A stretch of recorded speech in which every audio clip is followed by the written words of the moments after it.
Sacred name is Naisut Re Ma'at Amun, and what we're teaching is called our Sabian Book Club. Previously, you might have known it as Nuwapic Book Club or Holy Tabernacle Ministries Book Club, but today it's known as the Sabian Book Club. And what we teach is facts, things that could be researched, verified, or reasoned out versus hope, faith, and belief. We want to move away from the hope, faith, and belief of religion, things that cannot be proven, into the world of truth, fact, and substantiality, things that could be proven by evidence, experience, or even reason. So that is the basis of what we teach. The format is for a person to read from a particular scroll. Currently, we're reading the Mind scroll. We'll read from that particular scroll, give an assessment of what you think those verses are talking about, and then we discuss the meaning of those verses. The process is lengthy, even though we might read a few verses. There's a lot of commentary that surrounds the interpretation of those particular verses. But the crux or the main purpose is to take good people and make them better. And we're starting first by reattuning the mind. How many scrolls are in existence, and where did they come from? Wow. The number of scrolls, wow, that's I'm sure it's into the thousands. The last count, and this was in the early 2000s, it was at 700. But since then, a plethora of new scrolls have come out, so I know we're into the thousands, but I don't know how many. And I always say that the author, who was known as Dr. Malachi Z. York, today known as Panabab Yananan, or Panabab Yanun, has written more books than anyone in history that I know of, but yet is not yet in the Guinness Book of World Records. And his books cover every subject, whether it's religion, Egyptology, Sumerian history, science, mathematics, astronomy, astrology, any topic that you bring to the table, he's covered.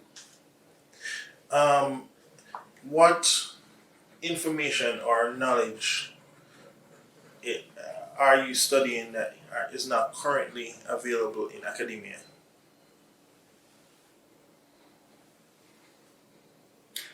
I would what's not currently available is I would say extraterrestrial doctrine is not in current academia. For instance, Panabab Yanun speaks about Nibiru, speaks about a crystal city, speaks about a sham. I gave three words. What do each of those mean? Crystal city is a type of UFO that is made of crystals.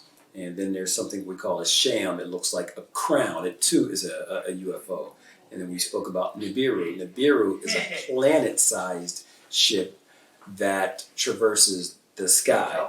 So Nibiru is a planet-sized ship that traverses the skies, about the size of Jupiter. These type of topics of how Nibiru came into our solar system, caused a crash, tilted the Earth.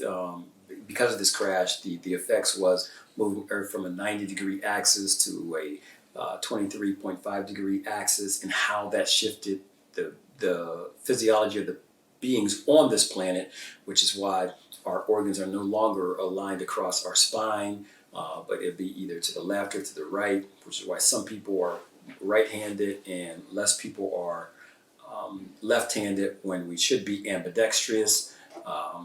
If the Earth was on its 90-degree axis, but after that things shifted. So it's these type of topics that are not covered in academia about how you are from the planet. The planet is from this particular sun. This sun is also from another sun that exploded, and how that whole chain of life connects you to the universe, and the universe in all, which is all in you. I know in academia they have this creation story of a Big Bang. What Panabab Yanun teaches is that there were successive Big Bangs, not just one Big Bang, that led to this that we see now. And everything has a parental lineage, just as I come from my mother, my father, they come from their mother, their father. So too, as I just explained, humans come from the water, which is why we're more water than land, but we also come from the land. And this mass that we call Earth comes from its sun, and that sun comes from another sun that exploded, and then that sun comes from its parents. So there's always a chain of life that connects you here to the universe out there, to it all.